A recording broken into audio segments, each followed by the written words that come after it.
లాంఛనమే కూటమి గెలుస్తుందని టీడీపీ అధినేత చంద్రబాబు అన్నారు. కోనసీమ జిల్లా పి గన్నవరం నియోజకవర్గం అంబాజీపేటలో నిర్వహించిన ప్రజాగలం సభలో జనసేన అధినేత పవన్ కళ్యాణ్ తో కలిసి చంద్రబాబు పాల్గొన్నారు. కూటమి అధికారంలోకి రాగానే తొలి సంతకం మెగా డిఎస్సీ పైనే అని స్పష్టం చేశారు. రాష్ట్రానికి ఇది చాలా కీలక సమయం. 5 ఏళ్ల నరకానికి, సంక్షోభానికి, సమస్యలకు చెక్ పెట్టే సమయం వచ్చిందన్నారు. పవర్ స్టార్ ప్రజానాయకుడు పవన్ కళ్యాణ్ గారు ఇంకో పక్క అమలాపురం పార్లమెంట్ అభ్యర్థిగా పోటీ చేస్తున్నటువంటి బాలయోగి కుమారుడు హరీష్ గారు, గన్నవరం జనసేన అభ్యర్థి ఎన్డీఏ అభ్యర్థి అయినటువంటి సత్యనారాయణ గారు ఎన్నికలు లాంఛనమే, మనమే గెలుస్తున్నాం, సిద్ధం అంటున్న వాళ్ళకి మర్చిపోలేని యుద్ధం ఇద్దామని మిత్రుడు పవన్ కళ్యాణ్ గారు చెప్పారు. దానికి మీరు సిద్ధమా తమ్ముళ్ళు, ఆడబిడ్డలను మిమ్మల్ని అడుగుతున్నా. నాకు చిరకాల మిత్రుడు బాలయోగి గారు, దేశంలోనే స్పీకర్ పదవికి వన్నె తెచ్చిన వ్యక్తి బాలయోగి. బీసీల తలరాత మారుతుంది. 50 సంవత్సరాలకే పెన్షన్ ఇచ్చే బాధ్యత మేము తీసుకుంటామని మీకు హామీ ఇస్తున్నా. బీసీలను ఆర్థికంగా పైకి తీసుకొచ్చే బాధ్యత మాది. 5 సంవత్సరాల పాలనలో మీ జీవితాల్లో మార్పు వచ్చిందా అని అడుగుతున్నా. ఏ వర్గానికైనా న్యాయం జరిగిందా అని మిమ్మల్ని అడుగుతున్నా. కడాన మీరు చూస్తే ఆర్టీసీ రేట్లు పెరిగాయా లేదా? చెత్త మీద కూడా పన్నేసిన చెత్త ముఖ్యమంత్రి, దుర్మార్గుడు ఈ ముఖ్యమంత్రి. ధ్వంస పాలన. సినిమాలు ఏదైనా చూడాలంటే, అందాలు చూపించాలంటే మొట్టమొదటి చూపించేది మా పవన్ కళ్యాణ్ గారితో సహా అందరూ కూడా కోనసీమనే. ప్రజల మధ్య విద్వేషాలు రెచ్చగొట్టినటువంటి దుర్మార్గుడు ఈ జగన్మోహన్ రెడ్డి. ఒక్కడికైనా ఉద్యోగాలు వచ్చాయా? మీకు జాబులు రావాలంటే మా కూటమి రావాలి. అధికారం వస్తానే మొదటి సంతకం మెగా డిఎస్సీ పైనే పెడతాం. ఇసుక దందా, ఇసుక మాఫియా ఇష్టానుసారంగా తయారయ్యే పరిస్థితి వచ్చారు. ఏం తమ్ముళ్ళు, తెలుగుదేశం పార్టీ హయాంలో క్వార్టర్ బాటిల్ ఎంత? 60 రూపాయలు. ఇప్పుడు క్వార్టర్ బాటిల్ ఎంత? 200. ఎవరి జోబులోకి డబ్బులు పోతా ఉందని మిమ్మల్ని అడుగుతున్నా. పవన్ కళ్యాణ్ గారిని మనస్ఫూర్తిగా అభినందిస్తున్నా. ఇద్దరం కలిశాం. నరేంద్ర మోడీ గారి నాయకత్వంలో ఉండే బీజేపీ ముగ్గురం కలిసి వచ్చాం. ఇంకా తిరుగుంటుందా తమ్ముళ్ళు అని మిమ్మల్ని అడుగుతున్నా. నిలబడుకునే దమ్ము జగన్ కుందా అని మిమ్మల్ని అడుగుతున్నా. నిలబడతాడా అని మిమ్మల్ని అడుగుతున్నా. నిలబడనిస్తారా అని మిమ్మల్ని అడుగుతున్నా. గంజాయి బారిన పడి మన యువత చెడుదారిన పడే పరిస్థితి వచ్చారంటే దీనికి కారణం ఈ ప్రభుత్వం అవునా కాదా అని. ఒక దుర్మార్గమైన ప్రభుత్వం నుంచి ప్రజల్ని కాపాడుకోవాలనే ఆలోచనతో 3 జెండాలు వేరు, కానీ మా అజెండా ఒకటి: సంక్షేమం, అభివృద్ధి, ప్రజాస్వామ్య పరిరక్షణ ధ్యేయంగా వచ్చాం. గోదావరి జిల్లాలో ఒక ఎమ్మెల్సీ డ్రైవర్ని చంపేసి డోర్ డెలివరీ చేశాడంటే తమ్ముళ్ళు మీరందరూ ఆలోచించాలి. మళ్ళీ దుర్మార్గులు వస్తే దళితులను చంపి డోర్ డెలివరీ చేస్తారు. ఒక తమాషా ఆడుతున్నాడు. ఎవరైనా పవన్ కళ్యాణ్ గారు మాట్లాడితే ఆయన మీద ఆ కులవాళ్ళను పెట్టి దాడి చేయించడం.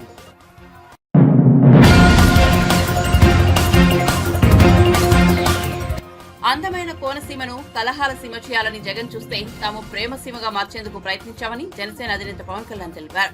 కోనసీమ జిల్లా పి గన్నవరం నియోజకవర్గం అంబాజీపేటలో నిర్వహించిన ప్రజాగలం సభలో టీడీపీ అధినేత చంద్రబాబుతో కలిసి ఆయన పాల్గొన్నారు. కలహాల సీమగా చేయడానికి ప్రయత్నం చేశాడు. మీ అందరి సహకారంతో ఆ రోజున మేమందరం ఉండి ఈ కలహాల సీమ కాకుండా కొట్లాట సీమ కాకుండా 2.5 లక్షల హెక్టార్లలో కొబ్బరి తోటలతో నిండిపోయిన ఈ అందాల సీమని తిరిగి ప్రేమ సీమగా మార్చుకోవడానికి మేమందరం సాయశక్తిలా కృషి చేశాం. భవిష్యత్తులో కూడా అన్ని కులాల మధ్య శెట్టి బలిజలు కానీ, కాపులు కానీ, మాలలు కానీ, మాదిగలు కానీ, క్షత్రియ సామాజిక వర్గం, వాడ బలిజలు, మత్స్యకారులు, అన్ని బీసీ వర్గాల్లో ఉన్న సంఖ్యాబలం లేని 127 కులాలందరికీ కూడా, ముస్లింలకి, క్రిస్టియన్ మతాన్ని పాటించే ప్రతి ఒక్కరికి కూడా ఇదందరం అన్యోన్యంగా ఉండాల్సిన సమయం ఇది. 4 దశాబ్దాల రాజకీయ దురంధరుడు మన తాడేపల్లిగూడెం సభలో చెప్పాను, క్లేమోర్ మైన్లు ఆయన వెళ్తున్న బండిని లేపేస్తే కింద పడి చొక్కా దులుపుకొని ఏమాత్రం భయం లేకుండా మళ్ళీ ముందుకెళ్ళి దశాబ్దాల పాటు రాజకీయాన్ని నడిపిన ఒక రాజకీయ దురంధరులు శ్రీ చంద్రబాబు నాయుడు గారు. అలాంటి వ్యక్తి ఈ రోజున మేమందరం కలిసి ఎందుకు వచ్చాం మీ ముందుకంటే, త్రివేణి సంగమం లాగా భారతీయ జనతా పార్టీ, తెలుగుదేశం, జనసేన, ఆంధ్రప్రదేశ్ 5 కోట్ల మంది ప్రజల్ని కాపాడటానికి త్రివేణి సంగమం లాగా మేమందరం కూర్చొని మీ భవిష్యత్తు కోసం అండదండలుగా ఉండాలని చెప్పే ఈ అలయన్స్ని ఏర్పాటు చేశాం. కూటమి రైతు కన్నీరు తొడిచే కూటమి అవుతుంది. అందరూ నాకు ఒక విషయం గుర్తు చేశారు, మా చిట్టెన్ను అడుగుతున్నాడు, ఇస్తున్నానని చెప్పి స్థానిక ఎమ్మెల్యే చిట్టిబాబు గారు కూడా టికెట్ ఇవ్వని వ్యక్తి జగన్. రేపొద్దున వైసీపీ నాయకులు వచ్చి ఎంపీగా కానీ, ఎమ్మెల్యేలుగా కానీ మన కోనసీమలో తిరుగుతున్న ఒకటి అడగండి, ఈ హామీల సంగతి ఏమైందని అడగండి. ఈ రోజుకి ఒక్క పైసా పని చేయలేదు. మీకు ఉద్యోగాలు ఇవ్వని ప్రభుత్వం, ఆడబిడ్డలకి భద్రత లేని ప్రభుత్వం, ధరలని గిట్టుబాటు ధర, రైతాంగానికి గిట్టుబాటు ధర ఇవ్వని ప్రభుత్వం. ఈ ప్రభుత్వం కావాలా లేదా అనేది మీరు ప్రతి ఒక్కరూ ఈరోజు ముందు కాకుండా ఇంటికి వెళ్ళి మీరందరూ ఒక సమాలోచన చేసి మీరు నిర్ణయం తీసుకోండి. నేను పిఠాపురం నుంచే పోటీ చేస్తున్నాను. నేను మీకు అందుబాటులో ఉంటాను. ఆర్థర్ కాటన్ మీకోసం ఎలా పనిచేశాడో మా కూటమిలోని ప్రతి ఒక్కరూ మేము అలా పనిచేస్తాం. దళారీ వ్యవస్థని దోపిడీ చేస్తున్నాం. ఆర్బీకే సెంటర్స్ అండగా ఉంటాయని తెలియజేసుకుంటే, ఆర్బీకే సెంటర్స్ కాకినాడలో ఉండే ఒక మాఫియా డాన్ కుటుంబం దగ్గరికి వెళ్ళిపోయినాయి. ఆ మాఫియా డాన్ ఎవరో తెలుసు మీకు. ఆ మాఫియా డాన్తో మేము పోరాడుతున్నాం. జగన్ పెట్టుకున్న మాఫియా డాన్ని తగలేసి తరిమేసే వరకు మేము నిద్రపోం. ఖచ్చితంగా వాళ్ళందరినీ పనిష్మెంట్ చేస్తాము. ఖచ్చితంగా చట్టపరంగా వారికి చర్యలు తీసుకుంటాం. వాళ్ళందరికీ మనం కులాలు దాటి, మతాలు దాటి, ప్రాంతాలు, జిల్లాలు స్థాయి దాటి రాజకీయం ప్రయోజనాలు ఆలోచించకపోతే అందరం నష్టపోతాం. ఇందాక పెద్దలు చంద్రబాబు గారు చెప్తున్నట్టుగా, నేను వస్తే నా కులం నాయకుల చేత తిట్టిస్తారు, బీసీ నాయకుల చేత తిట్టిస్తారు, ఎస్సీ నాయకుల చేత తిట్టిస్తారు. అందరూ ఎస్సీ నాయకులు తిట్టట్లా, అందరూ బీసీ నాయకులు తిట్టట్లా, అందరూ కాపు నాయకులు తిట్టట్లా.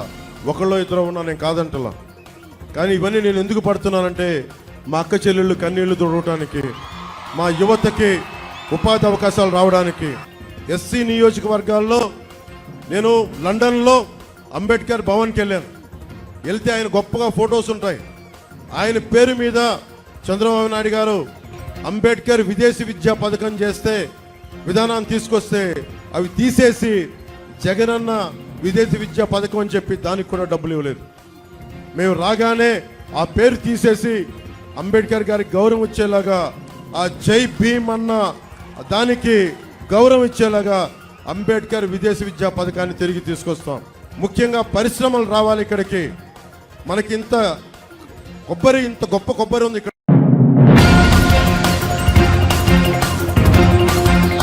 సంక్షేమం, అభివృద్ధి, సంస్కరణలకు ప్రతిరూపం ప్రధాని నరేంద్ర మోదీ అని టీడీపీ జాతీయ ప్రధాన కార్యదర్శి నారా లోకేష్ కొనియాడారు.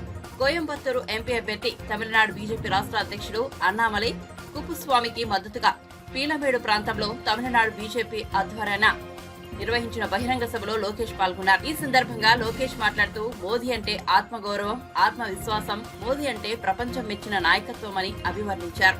అందుకే మోదీని మేకర్ ఆఫ్ డెవలప్ ఇండియా అని యావత్ ప్రపంచం ప్రశంసిస్తోందని కీర్తించారు.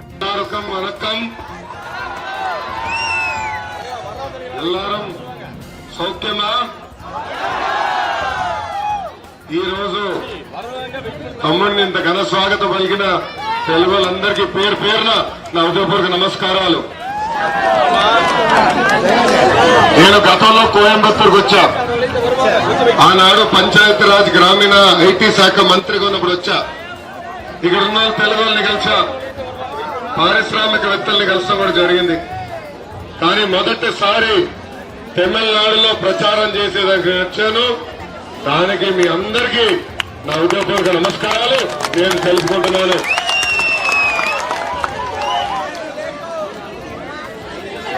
నేను ఇక్కడ ఎందుకు వచ్చానో చాలా స్పష్టంగా చెప్పే ముందర మిమ్మల్ని ఒక ప్రశ్న అడగాలనుకుంటున్నా. ఈ రోజు మీరందరూ ఒక ఉద్యోగం చేస్తున్నారు. ఆ ఉద్యోగానికి రాజీనామా చేసి ప్రజాసేవకు వస్తారా? అలాంటిది ప్రభుత్వ ఉద్యోగం వ్యక్తి, ఒక ఐఏఎస్, ఒక ఐపీఎస్ గా పనిచేసిన వ్యక్తి రాజీనామా చేసి ప్రజల సేవకు వస్తాడా అని అడుగుతున్నా. అలాంటిది మన తమ్ముడు అన్నమలై గారు అతి చిన్న వయసులో ఐపీఎస్ ఆఫీసర్ అయ్యారు.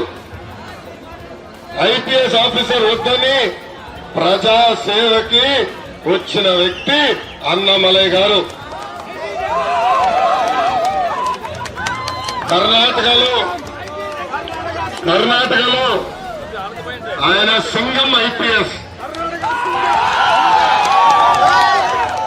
అని, తమిళనాడులో తమ్ముడు అన్నమలై పీపీఎస్. పీపీఎస్ అంటే ఏంటో తెలుసా? Tamil people service. తమిళ ప్రజలకి సేవ చేసేదానికి వచ్చిన వ్యక్తి. తమిళ ప్రజలంటే నాకు చాలా గౌరవం. మీకున్న పట్టుదల, సంస్కృతిని కాపాడుకునేదానికి ఉన్న పట్టుదలకి నాకు చాలా గౌరవం. మీరు మీ భాష సంస్కృతి కాపాడేదానికి ఆర్నిసలు మీరు పోరాడతారు. దానికి సభాముఖంగా చెప్తున్నా, తమిళ ప్రజలకి నా హ్యాట్స్ ఆఫ్. అన్న బాగా కష్టపడడానికి వచ్చారు. అన్నమల్ల గారు నాకు ఒక మిత్రులు, శ్రేయోభిలాషులు. ఆనాడు బాబు గారు అరెస్ట్ అయినప్పుడు అన్నమల్ల గారు స్వయంగా నాకు ఫోన్ చేసి చాలా బాధ కూడా వ్యక్తం చేస్తాం జరిగింది. ఒక ఉత్సాహవంతుడు, ఒక యువకుడు, మంచి పని చేసేదానికి వచ్చిన వ్యక్తి అన్నమలై గారు. ఈ మధ్యలో నేను కొన్ని ఆర్టికల్స్ చూసా.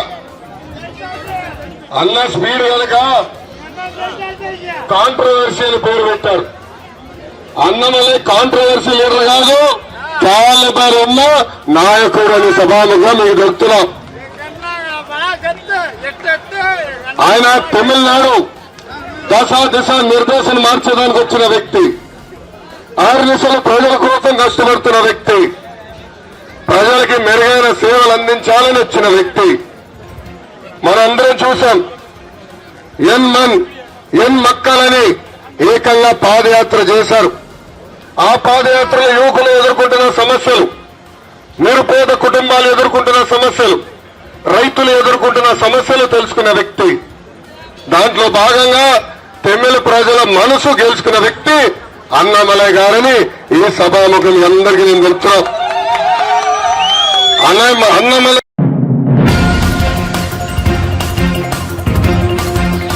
మాజీ సీఎం బీఆర్ఎస్ అధినేత కేసీఆర్ ఎప్పుడు జైలుకు పోతాడో తెలియదని మెదక్ లోక్సభ నియోజకవర్గ బీజేపీ అభ్యర్థి రఘునందన్ రావు అన్నారు. గురువారం మెదక్ పట్టణంలోని చిల్డ్రన్స్ పార్క్ లో బీజేపీ పార్లమెంట్ నియోజకవర్గ బూత్ అధ్యక్షుల సమావేశం జరిగింది. ఈ సందర్భంగా రఘునందన్ మాట్లాడుతూ పార్లమెంట్ ఎన్నికల తర్వాత బీఆర్ఎస్ పూర్తిగా మునిగిపోవడం ఖాయమన్నారు. బీఆర్ఎస్ మునిగిపోతున్న టైటానిక్ పడవ వంటిదన్నారు.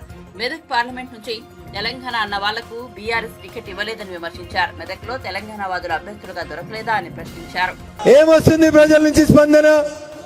ఏ పార్టీ వాళ్ళైనా ఒకటే మాట చెప్తున్నారు, ఈసారి ఓటు ఎటు పడుతుంది? నరేంద్ర మోడీ గారికి ఓటేస్తామని చెప్తున్నారు. ఎవరికి ఓటేస్తారు? ఏ పార్టీ వాళ్ళైనా, కాంగ్రెస్ వాళ్ళైనా, కమ్యూనిస్ట్ వాళ్ళైనా, ఆఖరికి బీఆర్ఎస్ వాళ్ళు కూడా ఏమంటారు? అన్న మా బీఆర్ఎస్ పని అయిపోయింది. బీఆర్ఎస్ అనేది ఓ టైటానిక్ పడవ లాంటిది.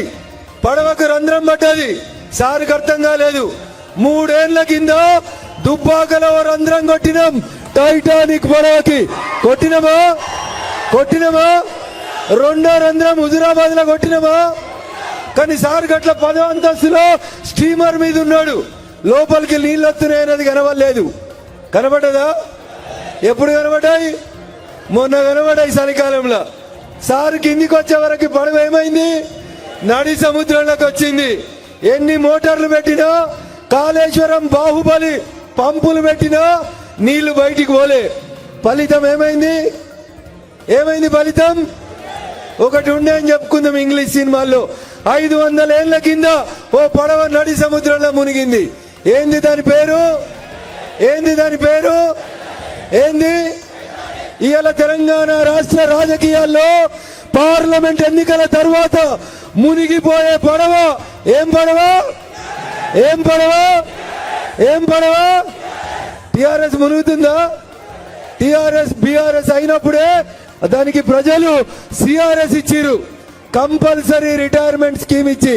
సారు చంద్రశేఖర్ రావు గారు నువ్వు పోయి ఫామ్ హౌస్ లో కూర్చో అని చెప్పిర్రా చెప్పలేదా? మెదక్లో ఓడిపోయిరా లేదా? ఓడిపోయిరా లేదా? రేపు మళ్ళీ మెదక్లు ఎవరు గెలుస్తారు? ఎవరు గెలుస్తారు? గెలవాలంటే ఏం చేయాలి? ప్రతి ఇంటికి పోయి దండం పెట్టాలి. అని ఆయన బీఆర్ఎస్ అయినా నేను పోను అనొద్దు అంటారా? అట్లా పోతారా? పోరా? బీఆర్ఎస్ సర్పంచ్లు కూడా మనకు చేస్తామని చెప్తున్నారు.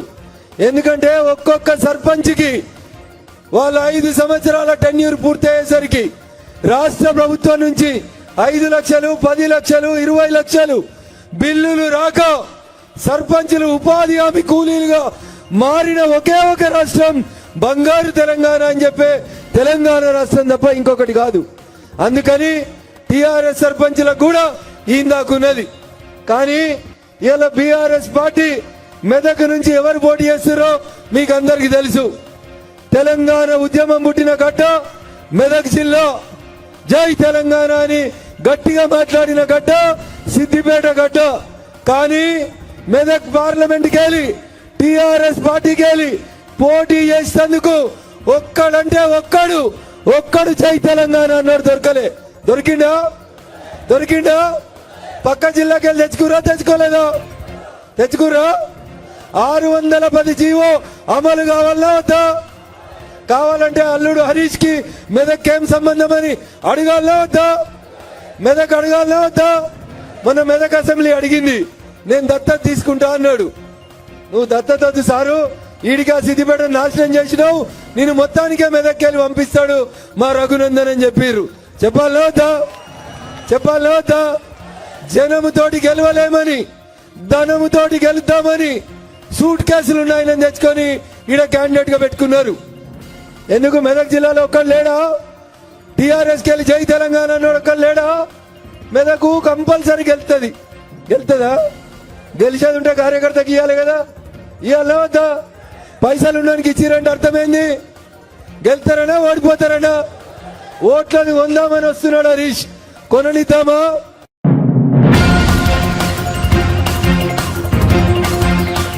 సీఎం రేవంత్ రెడ్డిపై బీజేపీ ఎమ్మెల్యే ఏలేటి మహేశ్వర్ కీలక వ్యాఖ్యలు చేశారు. రేవంత్ మార్కు పాలనపై హాట్ కామెంట్ చేశారు. రేవంత్ అంటే నా వంతు ఏంది అంటున్నాడని ఆరోపించారు. సీఎం రేవంత్ రెడ్డి దగ్గరికి పోయిన వాళ్ళు నీ వంతుకు రేటెంత రెడ్డి అని అడుగుతున్నారు. రేటెంత రెడ్డి అని రేటు ఎవరు ఫిక్స్ చేస్తున్నారో తెలియదు, కానీ ఎక్కడ పడితే అక్కడ ఈ రాష్ట్రంలో సెటిల్మెంట్లు జరుగుతున్నాయని పేర్కొన్నారు. పాలన గాలికి వదిలేసి వసూళ్లకు పాల్పడుతున్నారని తీవ్ర విమర్శలు చేశారు. అంతేకాదు కొద్ది రోజుల క్రితం కూడా ఎమ్మెల్యే మహేశ్వర్ రెడ్డి కాంగ్రెస్ పాలనపై తీవ్ర విమర్శలు చేశారు. మరి రేవంతు అంటే నా వంతు అడిగిండా? రేటెంత రేట్ అంటే చెప్పిండా తెలియదు. దాన్ని మళ్ళీ జీవో 37 ద్వారా, జీవో నంబర్ 37 ద్వారా అదే భూమిని మళ్ళీ వాళ్ళకే కేటాయించిండు. అదే భూమిని వాళ్ళకే కేటాయిస్తూ గతంలో దాంట్లో ఎంప్లాయ్మెంటే లేనట్లు, గతంలో దాని ద్వారా లబ్ధి జరుగుతున్నట్లు, ఈయన ఈ జీవోతోటే లబ్ధి జరుగుతున్నట్లు, ఈ జీవోతోటే దాంట్లో ఎంప్లాయ్మెంట్ జరుగుతున్నట్టు. అరే హాస్పిటల్ కట్టినప్పుడు హాస్పిటల్లో డాక్టర్ల దగ్గర నుంచి, నర్సుల నుంచి, హౌస్ కీపింగ్ వరకు ఎట్లా రిక్రూట్మెంట్ చేసుకుంటాం. అది ముందు తెలియదా? జీవో క్యాన్సిల్ చేసేటప్పుడు తెలుసు కదా. మళ్ళీ దాంట్లో ఏదో రిక్రూట్మెంట్ అవుతున్నది కాబట్టి ఇస్తున్నాను, లేకుంటే రేటు పెంచిన కాబట్టి ఇస్తున్నాను. అదే రేటు పెంచితే ఎంత పెంచినామయ్యా? 15 లక్షలు. నేను అడుగుతున్నా, జీవో ప్రకారం, సుప్రీంకోర్టు గైడ్ లైన్స్ ప్రకారం ప్రభుత్వ విలువలో సంవత్సరానికి 10% కట్టాలి కదా. మరి ఆ లెక్కతోటి ఒకవేళ నువ్వు ఇష్యూ చేసిన 505 కోట్ల రూపాయల విలువైనటువంటి భూమికి కనీసం సంవత్సరానికి 50 కోట్ల 5 లక్షల రూపాయలు కట్టాల. ఒక ఎకరాన, ఒక ఈ సంవత్సరాన 50 కోట్ల రూపాయలంటే 30 సంవత్సరాలకు 1500 కోట్ల రూపాయలు ప్రభుత్వానికి ఆదాయం వస్తుంది. అసుంటి భూమిని మళ్ళా ఏదో కొంచెం పెంచినట్ల, దాంట్లో ఏదో ఇది చేసినట్ల, ప్రభుత్వానికి లబ్ధి చేసినట్ల జీవోను మళ్ళీ 12వ జీవోను క్యాన్సిల్ చేసి మళ్ళీ జీవో నెంబర్ 31 ఇచ్చి, ఈ జీవో నెంబర్ 31 ద్వారా మళ్ళీ అదే భూమిని అదే పార్థసారథి రెడ్డికి, అదే హెడ్రో డ్రగ్స్ కంపెనీ వాళ్ళకి, అదే వ్యవస్థకి మీరు దారాదత్తం చేయడం వెనుక ఎన్ని కోట్లు జాగున్నాయో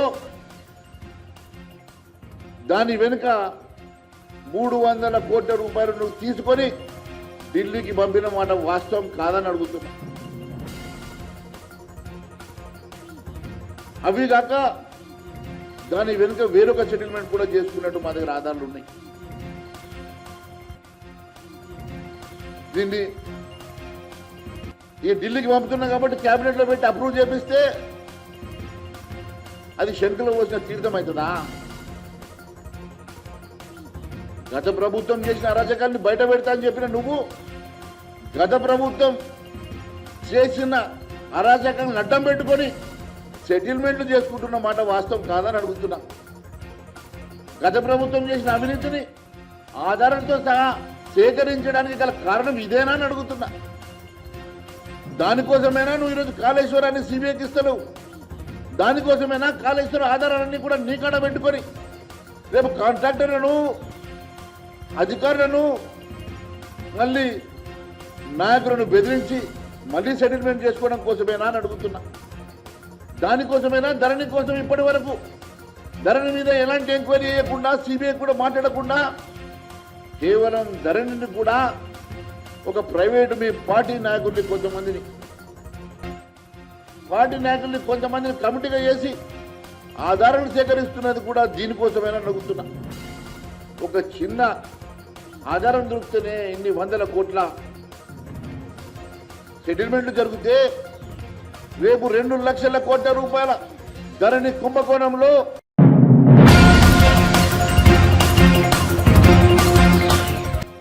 ఏపీలో వాలంటీర్ల అంశంలో అధికార వైసీపీ, విపక్ష టీడీపీ మధ్య మాటల యుద్ధం కొనసాగుతోంది. వాలంటీర్లకు 10,000 వేతనం ఇస్తామని చంద్రబాబు హామీ ఇస్తుండగా వైసీపీ నేతలు తప్పుపడుతున్నారు. చంద్రబాబు మాటలు నమ్మొద్దని, గతంలోనూ చంద్రబాబు ఇలాంటి మోసపూరిత హామీలు ఇచ్చారని సజ్జల ధ్వజమెత్తారు.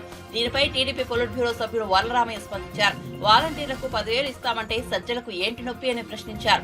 వాలంటీర్లకు మేలు చేయాలని చంద్రబాబు ఆలోచిస్తున్నారని, అందులో సజ్జల తప్పు పట్టాల్సింది ఏముందని వరలరామయ్య ధ్వజమెత్తారు. వాలంటీర్లను మీరు బానిసల మాదిరిగా వాడుతున్నారని ఆరోపించారు.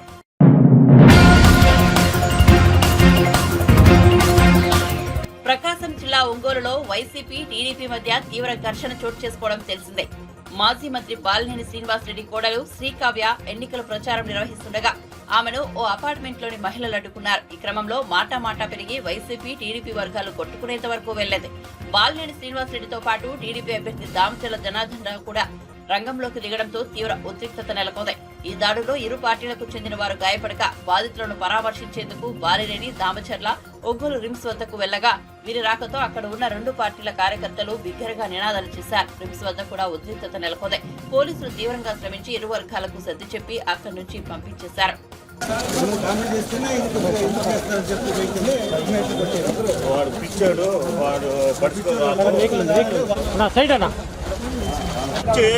మేనేజింగ్ చేసి ఎట్ట పడితే అట్ట మాట్లాడి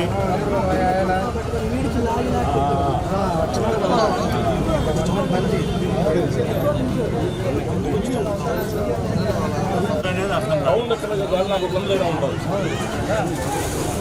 వీడియో తీసేస్తున్నాం.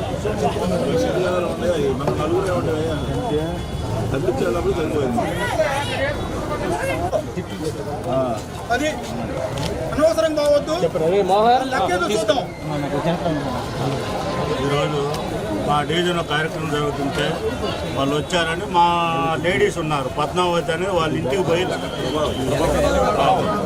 ప్రభావతి అని వాళ్ళని కొడితే గందరగోళం చేస్తే మేము పోయాం.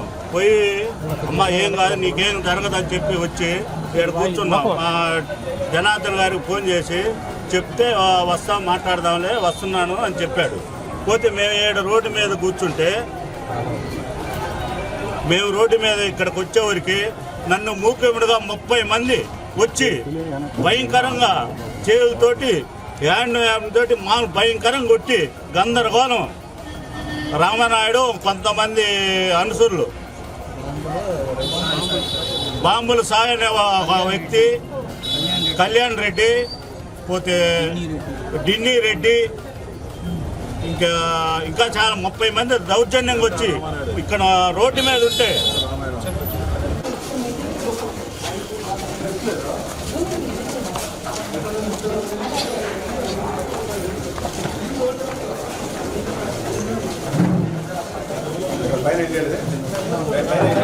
ఎన్నికల కమిషన్ చెప్పింది కదండి, వాళ్ళంటేనే నేను ఫోటో తీశానండి. అది నేను చేసిన తప్పి వైసీపీ వాళ్ళు మొత్తం గూండాలు వచ్చి నన్ను కొడుతుంటే మా పిల్లలు అడ్డం వచ్చేసరికి పిల్లల్ని చూడండి కొట్టి ఎట్లా చేశారు. అబ్బాయిని ఇక్కడ పోయింది, చెవు వినపరాట్లేదు. మా చిన్న అబ్బాయి ఏది తల్లిని కొడుతుంటారని వీళ్ళు వచ్చేసరికి ఇదిగోండి కొట్టేయడం షర్ట్లు ఇంట్లోకి వచ్చి కొట్టారు వైసీపీ రౌడీలు. గోలి తిరుపతిరావు అనే వ్యక్తి, గోలి తిరుపతమ్మ 39వ డివిజన్ భర్త గోలి తిరుపతిరావు చంపేస్తాను, మీరు 2వ ఫ్లోర్లో ఎట్లుంటారో చూద్దామని మిగతా వాళ్ళకు మా కింద వాచ్మెన్ కు చెప్పి బెదిరించి వెళ్ళారు.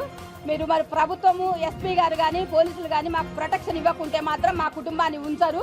దయచేసి రాష్ట్రంలో కూడా మీరందరూ గమనించండి, వైసీపీ రౌడీజము ఇంకా కొనసాగుతుంది. వైసీపీకి ఓటు వేస్తే గిన ప్రతి ఒక్కరి ఇంటికి, ఇప్పుడు మా ఇంటికి వచ్చి కొట్టారు, రేపు మీళ్ళే కూడా వచ్చి చొరబడి కొడతారు. దయచేసి వైసీపీకి ఓటు వేయొద్దండి. కొంతమంది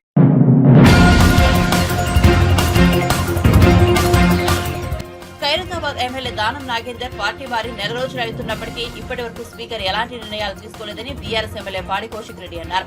గురువారం ఆయన మీడియాతో మాట్లాడుతూ పార్టీ మారిన ఎమ్మెల్యేలపై వెంటనే చర్యలు తీసుకోవాలని డిమాండ్ చేశారు.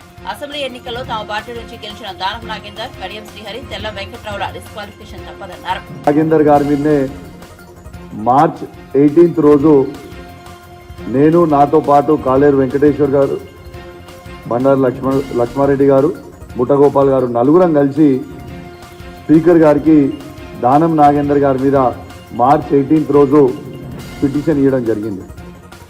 ఇంకొక 4-5 రోజులు అయితే దాదాపు నెల రోజులు అవుతుంది. ఏమీ యాక్షన్ తీసుకోకపోతే నిన్న హైకోర్టులో పిటిషన్ దానం నాగేందర్ గారిని డిస్క్వాలిఫై చేయాలని నిన్న పిటిషన్ వేయడం జరిగింది. ఈ వచ్చే సోమవారం రోజు లిస్ట్ అయి కూడా ఉంది. ఖచ్చితంగా దానం నాగేందర్ గారితో పాటు కడియం శ్రీహరి గారు, వెంకట్రావు గారు డిస్క్వాలిఫై కాక తప్పదు. ఎటు పరిస్థితిలో వీళ్ళని డిస్క్వాలిఫై అవ్వడు ఖాయం. ఇది సుప్రీంకోర్టు ఆర్డర్సే ఉన్నాయి. 3 నెలల లోపల డిసిషన్ తీసుకొని ఎటు పరిస్థితిలో డిస్క్వాలిఫై చేయాలని ఇవాళ సుప్రీంకోర్టు ఆర్డర్సే ఉన్నాయి. ఖచ్చితంగా ఆ జడ్జ్మెంట్ని కూడా మేము అటాచ్ చేసి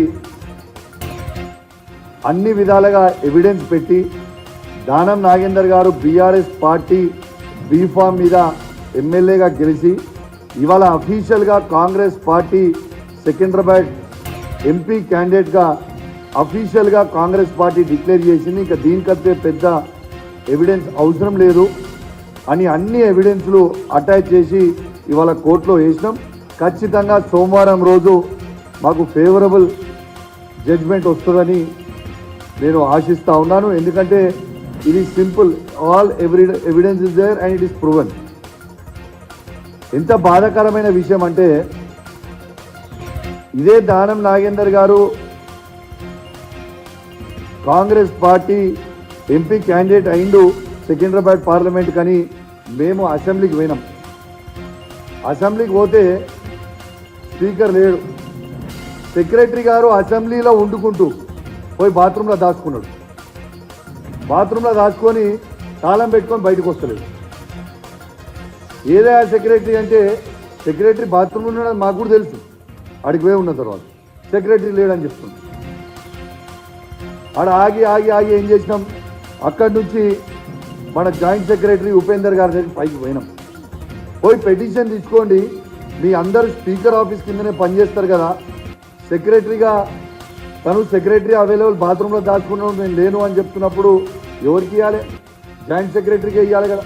జాయింట్ సెక్రటరీ గారికి పోతే ఒక్కసారి మీరు చూడండి, మీ ద్వారా వీడియో వినిపిస్తే ఇప్పుడు మీ ద్వారా యావత్ తెలంగాణ ప్రజలందరూ కూడా ఈ వీడియో వినాలి. ఇలా ఎవరైనా కలవచ్చు, మాది ప్రజాపాలన అని చెప్పుకునే రేవంత్ రెడ్డి గారు ఒక్కసారి వాళ్ళ ఆఫీస్ స్పీకర్ గారు ఆఫీస్లో ఉన్న జాయింట్ సెక్రటరీ గారు ఎట్లా చేస్తారో ఒక్కసారి మీరు ఈ వీడియోతోని మీరు వినాల్సిందిగా విజ్ఞప్తి చేస్తా ఉన్నా.